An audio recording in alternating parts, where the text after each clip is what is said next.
Fala pessoal, tudo bem? Aqui é a Ana Bárbara, eu sou advogada aqui nos Estados Unidos e hoje nós vamos conversar sobre o Green Card por família. E antes de eu começar, de eu entrar aí no assunto da nossa conversa de hoje, eu quero agradecer o carinho que eu tenho recebido de muitos de vocês, apoiando, gostando dos conteúdos, e eu fico muito feliz e motivada a continuar. Meu objetivo aqui é um só, trazer informação confiável e concisa, consistente, de um processo que possivelmente, se não mais, será um dos mais importantes da vida da sua família, caso vocês decidam aí prosseguir com o processo migratório. Bom, vamos lá então, Green Card por família. Nós temos duas subcategorias de Green Card por família. Nós temos parentes diretos de cidadãos americanos, que seria cônjuge, filhos até 21 anos que não sejam casados, ou pais de cidadãos americanos. E nós temos a segunda subcategoria desses vistos, que chama Family Preference, ou seja, preferências familiares. E nessas preferências familiares, a gente tem 4 subcategorias dentro deles. A primeira delas é o F1, a First Preference, que são filhos de cidadãos americanos que sejam mais velhos que 21 anos. Nós temos a segunda categoria ela quebra em duas possibilidades. A gente tem o F2A e o F2B. O F2A são para cônjuges e filhos de residentes nos Estados Unidos que tenham ali até 21 anos de idade. Então, residentes o que? São pessoas que têm um green card. A gente tem o F2B para filhos não casados que sejam mais de 21 anos de residentes nos Estados Unidos. Nós temos a terceira categoria, que são filhos casados de cidadãos americanos. Ou seja, um filho casado de um cidadão americano, ele não é mais considerado um um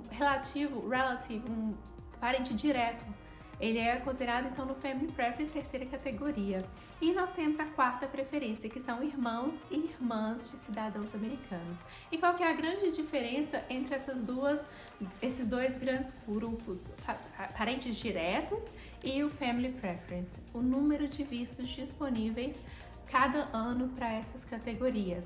Quando a gente se trata de parentes diretos de cidadãos americanos, aí relembrando aqui, cônjuge, filhos até 21 anos e pais, não há o Visa Bulletin, esse limite de vistos anuais. Então, se a gente processa esse processo, assim que ele é aprovado, a gente já pode logo mais pedir a emissão do Green Card.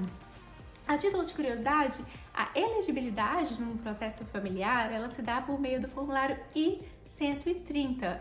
Fazendo um paralelo para quem conhece ali do Employment Base, o I-140, é equivalente ao I-140, mas num cenário aqui de Family Base. E depois tem ali, depois de aprovada a elegibilidade, aí tem a emissão do Green Card. Essa emissão ela pode acontecer de duas formas, ou via consular, pelo formulário DS-260, ou via ajuste de status, pelo formulário I-485. Então, retomando aqui, quando a gente está falando de parentes diretos de cidadãos americanos, depois que há a aprovação do I-130, desde logo já pode haver a emissão do Green Card, seja por ajuste de status ou consular. Já o Family Preference, ele está sujeito ali aos limites anuais de vistos que são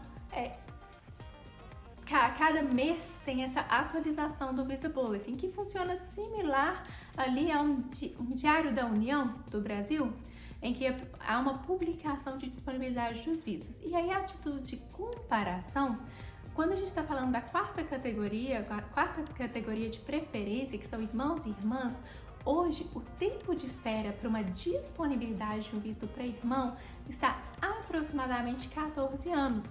Ou seja, se a gente entra no Visa Bulletin, a gente vai ver lá que a imigração está processando os processos de mais ou menos 14 anos atrás.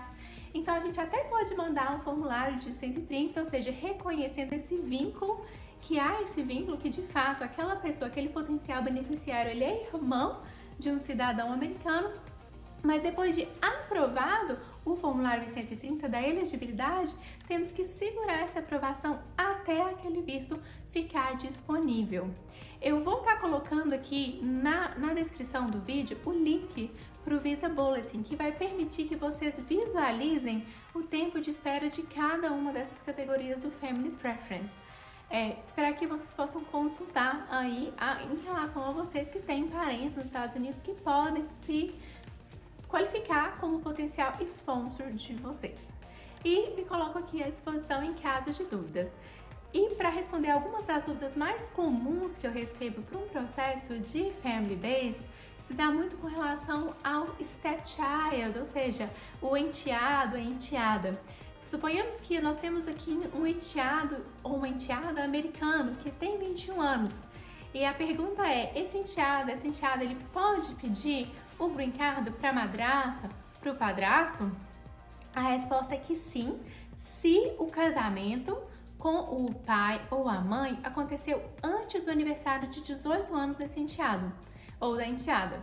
Se sim, ele pode peticionar um processo imigratório, suponhamos que esse cidadão americano ele tem pelo menos 21 anos, como se o padrasto ou madrasta fossem os seus pais biológicos. Outra pergunta é com relação à adoção. Como tratar a adoção? Havendo uma sentença transitada em julgado confirmando a adoção, também aplica-se o processo, essa racionalidade toda, como se a pessoa adotada fosse de fato ali um filho biológico. Isso tanto para pedir para um pai adotivo, para a mãe adotiva, quanto também um pai adotivo, a mãe adotiva, caso eles se qualifiquem para ser um sponsor, possa pedir ali para aquele filho adotivo. Tem mais dúvidas sobre esse assunto? Se tiver, deixa aqui nos comentários, será um prazer assisti-los e muito obrigada pela atenção de vocês, um prazer estar aqui com vocês hoje. Tchau, tchau!